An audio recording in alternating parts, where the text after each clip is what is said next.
Los DNS son servidores que tienen una base de datos en la cual saben a qué IP corresponde un nombre. Si yo abro twitter.com, ellos saben cuál es la IP que tienen. Ustedes primero tienen que hacerle una petición al DNS antes de poder abrir un sitio web. Uno no puede simplemente ir a un computador en internet con su nombre, necesita la IP. Por eso necesitamos conectarnos a un DNS y es lo primero que hace nuestro ISP cuando le pedimos abrir algo. DNS hay por todo el mundo, hay muchos servidores de DNS alrededor del planeta y están distribuidos por todas partes. Todos ellos tienen copias exactamente igual de cuáles son los diferentes sistemas de dominio que nosotros podemos encontrar allá afuera en internet. Como la petición DNS tiene que ser muy rápida, es muy común que estos servers DNS estén por todas partes de internet con una copia exacta de la base de datos para que la señal tenga que viajar lo mínimo posible.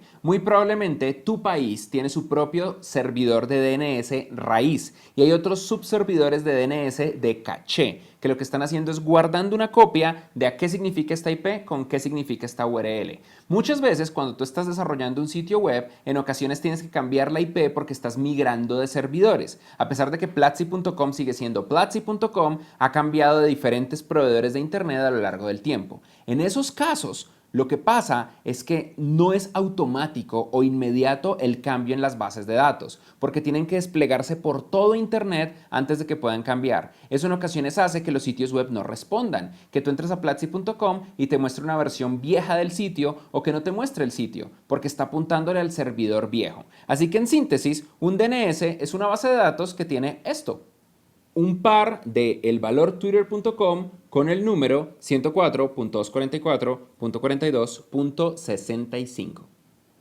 Los DNS, sin embargo, tienen muchas otras cosas. Tienen subdominios. Por ejemplo, cuando yo quiero entrar a la versión móvil de Twitter, yo sé que tengo que entrar a m.twitter.com y eso puede tener una IP igual o diferente. Depende de lo que yo quiera. Esto es lo que conocemos como subdominios. Si yo quiero conectarme a la API de Twitter, probablemente va a ser api.twitter.com y también puede que tenga otra IP diferente.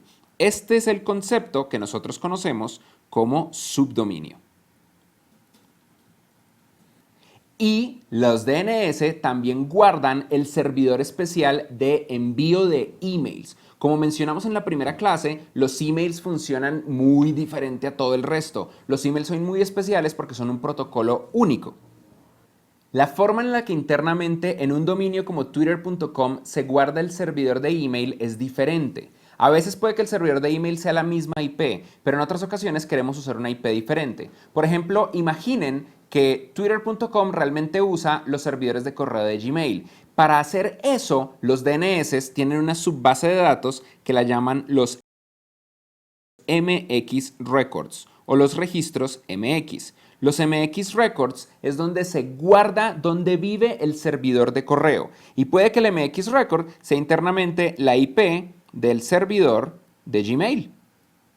O, curiosamente, aquí puedo apuntarle a un dominio y ese dominio por otro DNS puede ser resuelto en una IP. Pero al final siempre son IPs. Hay otras cosas que yo puedo guardar dentro de los DNS. Existe un concepto que se llaman records TXT o records de texto, donde simplemente guardo texto. Entonces ustedes pueden hacerle una consulta a un servidor de DNS de qué significa, por ejemplo, secretos.platzi.com y eso no va a resolver ninguna IP, simplemente un mensaje que diga Freddy está loco y no debieron hacerlo. En Windows, Linux, Mac y casi cualquier sistema operativo, ustedes tienen una copia local de una base de datos de DNS, Domain Name Server, y la copia local se ve así. Más que una base de datos, es simplemente una hoja de texto donde ustedes en ese texto colocan a la izquierda la IP que quieren asignarle, a la derecha a un dominio o subdominio específico. Esto se puede poner o muy complejo o muy fácil, pero aquí está la razón por la cual 127.0.0.1 por defecto es localhost. Y este es un factor que normalmente le explota la cabeza a las personas. Ustedes pueden reconfigurar su hosts, su base de datos de DNS local para tener 127.0.0.1 con otro nombre o para tener localhost apuntando a otro lado. Eso es increíble y lo encuentran en casi cualquier lugar. Por ejemplo, en la mayoría de los sistemas operativos basados en Unix, como Linux o Mac, está en un lugar que se llama /etc/hosts.